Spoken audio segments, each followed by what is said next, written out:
Карачайлы Калапеледен бери Шымал Кавказны күнбатыш жанында жашап келелі. Ала турган жерле Теберди, Доммай, Архыз, Махар, Миңнитаунын тересі бүтө дүйнөгө белгилелі. Ата бабалары алалладыла. Алалланы кыраллыкларын ойган 1395-1396 жылларда Асхак темир болганды. Асламы кырылганды. Кими жесирликке түшүп шаркка сүрүлгенди. Бир кавымлары тар үзүллеге качып бугунгандыла. Кими мейик аушладан өтүп, кадарларын тау артылада тапкандыла. Бүгүн бүгечеде Карачайлы бири-бирлерине алан деп айталла. Лев Толстой хайт деген заманда Карачайланы кертичиликлерин, жигитликлерин, эмда бек сүйүмлүү халк болганларын эслегенди. Ол шартларын чертип дүйнөгө белгилей эткенди. Карачай халкынын сыфатын курай 19-чу өмүрүнү улуу орус алими ориенталисти академик Генрих Юлиус Клапрат былай черткенди.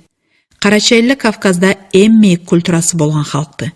Халлерини жумшаклыклары була, огурлуклары була да хоншуларын ала көпкө озалла деп бир да арсар болмай айталлыкмы.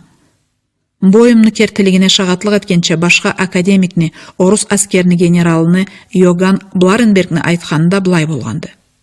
Баарында тергеп сүзө келсек, Карачайлы улуу цивилизациялар болгон халклардын санына кошуладыла. Арю халлери була, ашка адетлери була, ала башкаларны кеслерине ушарга итиндиредили. Карачай Ресей империяга 1828 жыл Аузгерги октябрь айынын 23-сүндө кошулганды. Ары дери 3 күннү алга Хасаука уруш барганды. Бул сермеште Хорлам орус аскерге келгенди. Аңга башчылык эткен генерал Эммануэль болганды. Өлгелле була жаралыла бирге аны коранчы 163 адам болганды. Ола 30 000 саллы Паталпашаны корпусу була орус аскер сермешкенде коранчыладан кайда аслам коранчеди.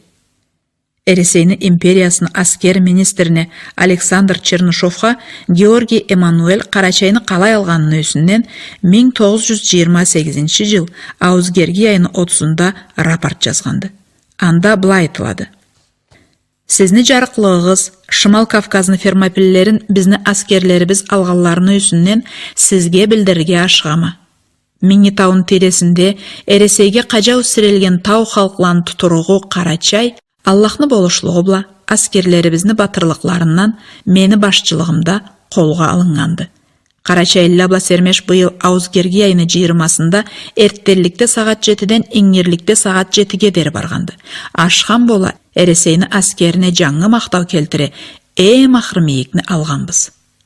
Аузгерги айынын 22-синде Карачайнын баш олии Кырым Шаухалланы Ислам халкынын атынан тилеги була келгенди. Аузгерги айынын 23-синде Ислам була эмда аны биргесине келген старшинала була түбегенми. Ала Карачайнын атынан ант этип, мындан ары Ресейни патчахына, императорга, кертичи боллукларына шагатка 4 бий тукумнан аманатла бергендиле. Буулу кыралмаганалы иш бошалганлай, мындан ары Кавказда тынччылык, рахатлык сакланыр үчүн Аузгерги айынын 24-сүндө аскерлерибиз ызларына атланадыла. Аузгерги айынын 29-да биз Ставропольга жетишебиз.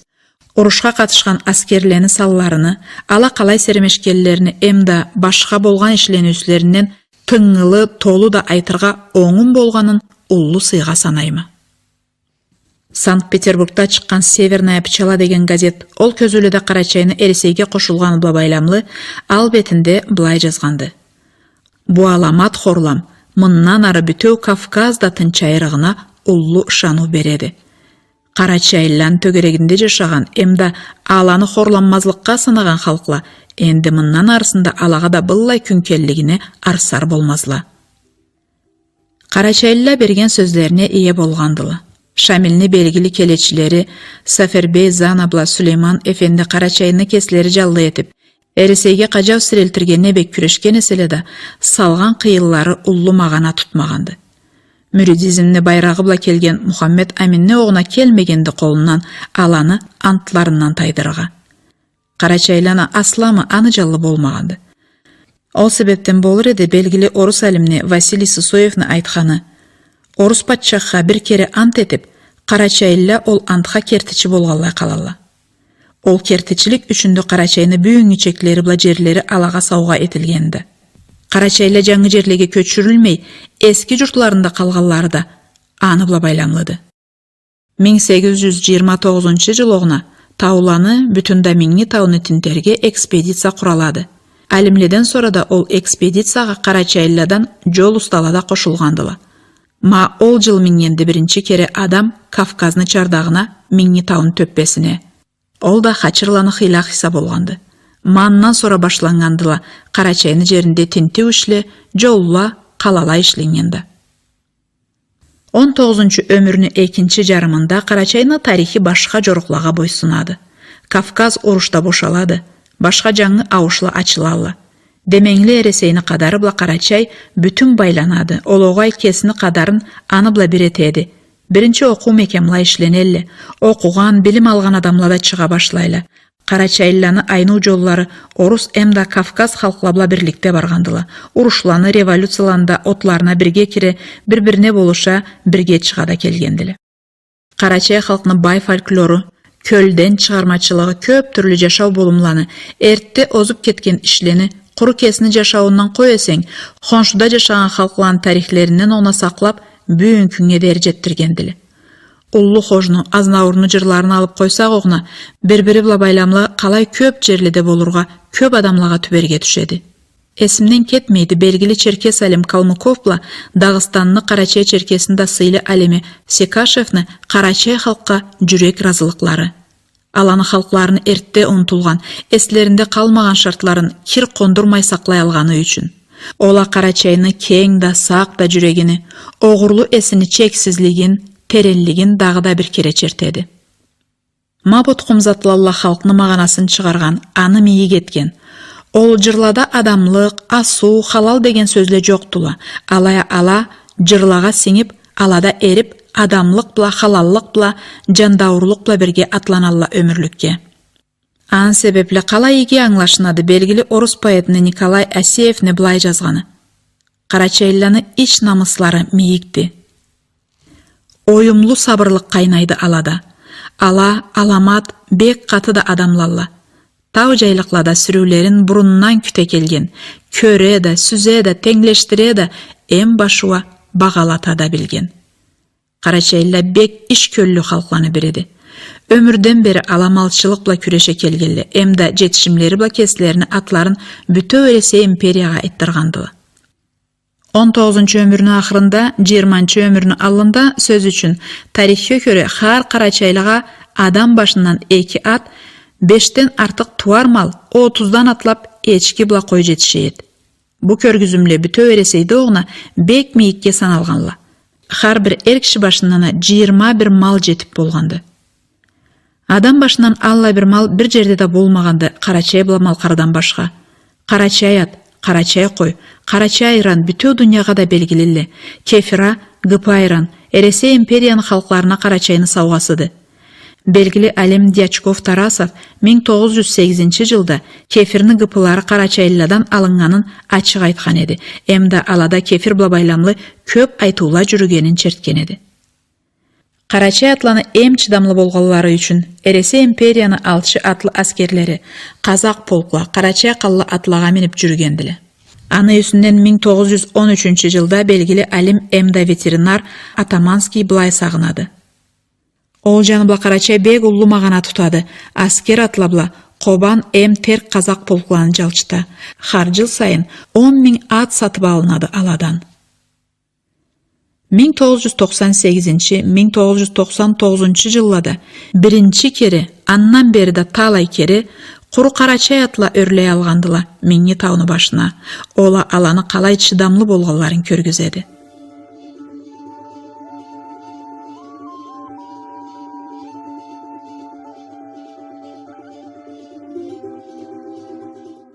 Халкны адетин, сыфатын, халын, тарихин, этнографиясын кыска кабарда толу ачыклап коярга бек кыйынды. Алая халкта айтылуучусуча теңизни татуун аңлар үчүн толу сулла эчерге керектүүлдү. Болса да Улуу Ата журт урушта болгон ишлеге кайтмай боло алмаймы? Улуу Ата журт казабатына ал айларында Кызыл аскерге 15.600 карачайлы жаш кеткенди. Башкача айтсак, Har 5-чи Карачайлы. Аладан 9.000 адам кайтмаганды сермешледе жан бергендиле. Алай демеклик халктын Har 8-чи адамы. Карачайлар Брест калада барган сермешледен башлап Чехияны ара шахары Прагада урушлага дере катыша келгендиле. Багатырланы Харун, Декушланы Магомед, Темрезланы Рамазан урушну көзүүндө бригадаланы командирлери болуп тургандылы. Башка түрлүү айтканда генерал куллуклада болгандылы. Карачайлы аскерчиле эм гырчы, эм жигит командирле болуп тургандылы партизан отрядлада. Айтылган Беларус партизан полкунун башчысы Асайланы Осман эди. Немчалы генерал Эрмансторф былай жазган эди аны үстүнөн: Кавказлы Осман бек хилачыды, урушчаны бла бек устады. Партизан отрядланы командирлери болуп, уруш эткелени араларында Хаякызланы Кичи Батыр, Каракетланы Үнүс, Бархозланы Аскер, Кепкеланы Курман, баары да Белоруссияда, Өзделланы Дугерби, Украинада, Чочуланы Харун, Словенияда, дагы да башкала болгандылы. Биз билгенден Совет Союзунун жигити деген сыйлы атка 30дан артык карачайлы тежелгенди. Аладан куру 11-не берилгенди ол сыйлы ат. Аны сылтауы карачайны көчүрүлгени бла байламлы эди. Жигитке тежелгенлени асламысы ол сыйлы атны алмай калгандылы. Сөз үчүн Бадахланы Аскер, Бархозланы Аскер, Батчаланы Исмаил, Декушланы Магомед, Коркмазланы Магомед, Гаджаланы Мурадин, Канаматланы Ажу, дагы да башкала. 5-6 орден бла саугаланган карачайланын саны аз түлдү. Башынан да разы болуп, изме этилип, сыйлы атка хар 6000 карачайлыдан бири тежелгенди. Башкача айтсак, хар 1500 аскерчиден бири. Булла көргүзүмле алгыңы Совет Союзунун жеринде жашаган бир миллетте да жоктула. Болса да Карачайны уллусун гитчесин да 1943 жылны август-ноябрь айыны эксинде кыш суукла жууклашканларында Орта Азияга көчүргендиле. Халкны экиден бири кырылганына сейретерче түлдү. Өлгеллева, сабиле, тышырула, картла. Карачайны сакланганы курда аны иш көллүгү бла, тирилиги бла байламлыды. Карачайны жашауында болгон шартла аны жаулары айткан өтүрүк сөзледен башкадылы. Ол өтүрүкле иш этилип куралган өтүрүкле болгандылы. Эсимден бир заманда да кетерик түлдү, Кабарты Малкарынын гостелерадиосуну өмүрлен тереннен деген көзүлүү берүүнө Эресейни сыйлы алеми Хабичлени Магомед бла тарихчы профессор Лайпалланы Казини чакырганым. Ала Шымал Кавказны жер картасын алып келген эле. Ол карта Ленинград шахарда ата журтка завод башлангынчы жараштырылган эди. Басмаланганы да 1942 жыл казанда этилинген эди. Бизни баарыбыздын да сейир тамаша калдырган бир зат эт. Карачай автоном областын арасы Микоян шахарына аты Клухориге түрлендирилип, Карачайны жери ва Грузин СССРге кошулуп тур эди. Узак 1915 жылда биринчи дүйнө уруш барган заманда Природа деген ара журналда Буарю жерлени кийик адамларынан тазалап, мында Эресей империяны байларына, бийлерине солуу үле, санаторийле ишлерге тыйынчылсыны үсүнөн оюмла эле бир кауымла. Ол кауымла алай мурат эткен көзүлөдө ва Карачайны жашлары орус аскерледе фронтлада сермешкендиле. Дүйнөгө айтылган кийик Кавказ дивизияда куллук эткен көп Карачай жаш болгонду. Аланы араларында Георгийны толу кавалерлери, Байрамкуланы Жаттай, 2-3 кере ол сауғаны алғалла Өзделлен Дауд, Боташланы Алхаз, Боташланы Сосран, ашқы құллық етіп генерал чынны алғаллада болғандыла, Қырымшауқалланы Мырза Құлчы. Генералны сағынғаныбыз бұла Николай Петрусевичні ескермей кете алмайма. Ол 1860 жылладан башлап Карачайны приставы болып тұрғанды. Карачайлы аңа уллу баға сый бергенділі. Карачай тилге үренсе, адетлерин, төрелерин билсе, халлери бла келишсе, андан башка не керекти? 1880 жыл Кавказдан узакта Туркестанда Николай Петрусевични өлтүргенлеринде Карачайлы ачка жийип, казаклабла бирге ары барып, аны өлүгүн келтирип Карачайда асырагандылы. Ол адамга Карачайлы бүгүндө уллу сыпас, уллу хурмет эткелле келелли. Ма ол айтканда Карачайны байлыгы, жерини, арюлугу мындан арыда көп жылланы аны халкына жарсуу болгаллай турлугун. 19 өмүрдө Шымал Кавказдын халкларынын келечилери Осман империянын жерлерине көчүп тебирели. Ол көчкүнчүлүк тарихте мухажирликче белгилиди. Бир халкланууга көбүсү көчүп кеткелли. Бу иш улуу империяланы саясатлары болгонуна кишинин да ишеги жокту. Аны үстүнөн алимле көп жерде көп түрлүү оюмлада айталла. Мухажирликни кыйынлыгы Карачайлылан да бир жанда коюп кетмегени белгиледи. Бүгүллүктө карачайла дүйнөнүн көп түрлүү кыралларында жашайдыла. Барысынан да көбү ала түрк дедиле. Карачайланын культура аралыклары 2 журнал чыгарады. Бириккен Кавказ түрк тилде, Карт журт карачай тилде. Карачай мухажирлеринин тудуклары пусагатта анда 14 эл болуп жашайлы. Арт көзүлөдөва көп үйүрле улуу шахарларга көчөлү. Болса да ала шахарларда да миллет культура аралыкла курайдыла. Тилни, адетни, миллет сезимин сакларга күрөшөдүле. Мухажирлерге кесилерини өз арю табигаты болгон жерлеринен айырылып, теңиз тириледе жашоо этерге түшкенди. Мао заманында көчкүнчүлөрүнүн бир кавымы Солтан Абдулхамидке болушлук тилей келеди. Буланы Анатолияны иш жерлеринде жашарга коярчы. Анда айтады бүтө Османланы патчахы, Кавказдан келгенле мени карнашларымдыла. Ала калайда сүйселе, алайда жашарга эркиндиле. Ала излеген мени буйругумду.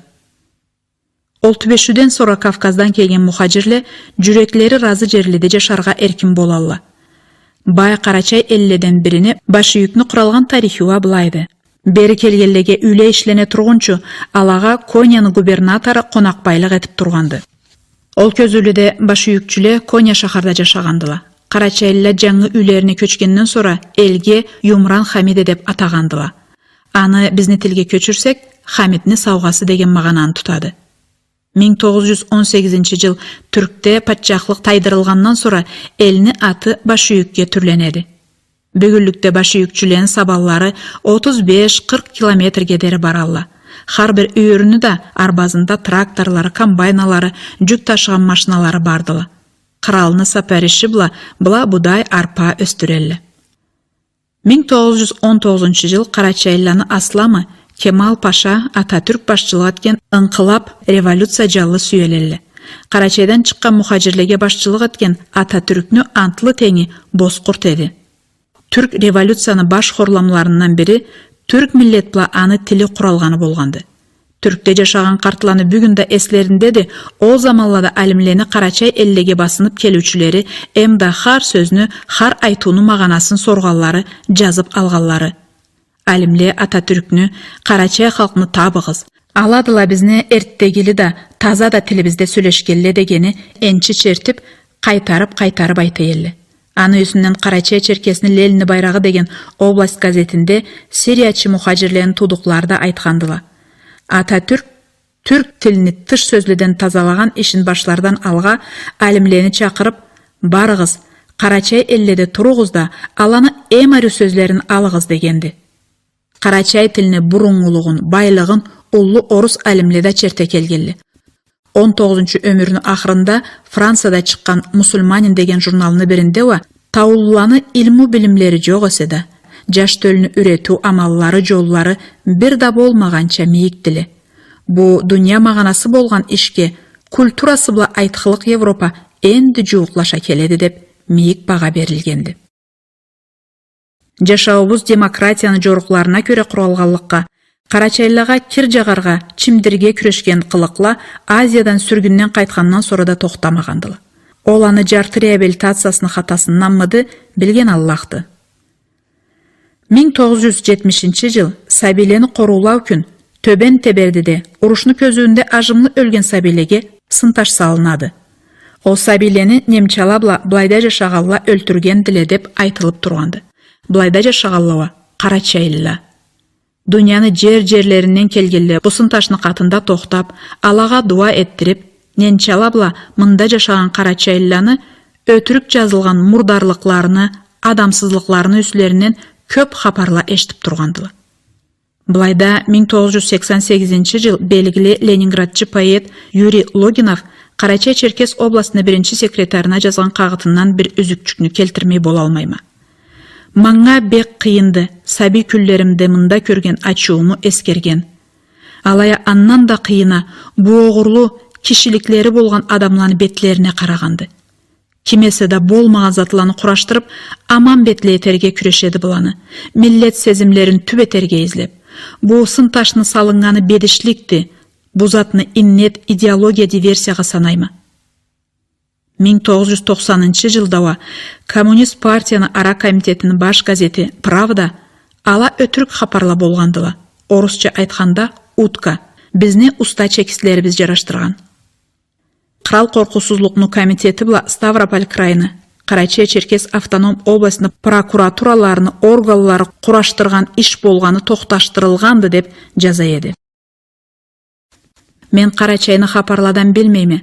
Намысны, сыйны, кишиликни тауларынан эсе мейик тергеген, мейик салган Карачайны. Аны конакбайлыгы бүтөө Кавказга айтылады. Ал Алланы башчысы болат, куру кесини конагын, Алтын Орданы эмирин Утуркуну Темирланга бермегени үчүн гунч болуп тоналганды ал Алла кралы. Темирланны сенде бугунуп турган Утуркуну жибер маңга, алайсыз Аслалладан куралган хорланууну билмеген аскерли блакеллекме деп жазган кагытына Болат былай жооп кайтарганды. Мени оюлмазлык калаларым бардыла. Уруш кереклеримде жетишелли. Утурку мени конагымды. Жаным ичимде болгон кадарда мен аны саңа бермем. Оңум күчүм таркайгынчы аны төппесинен түгүдө түшмес. Ма ол хал, ма ол өт бүгүндө Карачайда жашайды. Ышаңылык була, кертичилик була айырмалыдыла Карачайла.